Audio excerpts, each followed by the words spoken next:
Cet homme mystérieux, tenant dans sa main un objet effrayant, s'approcha silencieusement de la jeune femme.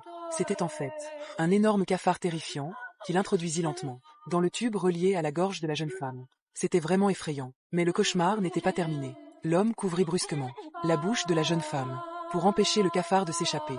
Comme prévu, le cafard se retrouva coincé à l'intérieur, et la jeune femme dut lutter de toutes ses forces, pour enfin réussir à expulser ce cafard répugnant.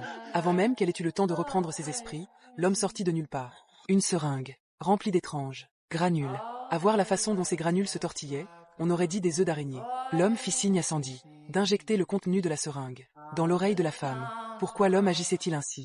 Sandy était terrifiée et refusait catégoriquement d'obéir. Voyant cela, l'homme prit soudain un air féroce et s'apprêta à passer à l'action. Dans un état de désespoir et de peur, Sandy fut contraint de prendre la seringue.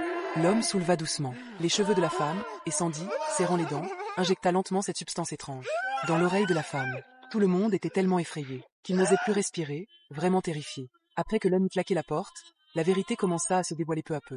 En réalité, ces personnes n'étaient pas du tout innocentes, elles méritaient tout leur sort. En fait, lorsque l'homme était enfant, il avait souvent été victime des mauvais traitements de ces personnes. À l'époque, ils étaient extrêmement cruels, obligeant le garçon à avaler vivant des cafards et mettant des araignées dans ses oreilles. Une fois lassés de ces jeux horribles, ils utilisaient des clous pour immobiliser le garçon faible et sans défense. Dans l'herbe, en pleine nature, le pauvre garçon, le corps couvert de blessures, rentrait chez lui, où l'attendait le supplice impitoyable de son père adoptif. Son père adoptif le forçait à manger du porc cru couvert de sang, et le garçon n'avait d'autre choix que d'obéir en silence. Mais dans le cœur du garçon, une graine de haine avait germé. Au fil des blessures, le cœur du garçon devint peu à peu glacial. Finalement, la douleur et la colère qu'il avait accumulées explosèrent, et le garçon mit fin de ses propriments à la vie de son père adoptif qui le torturait. Mais tout ce mal et toute cette horreur ne semblaient être que le début.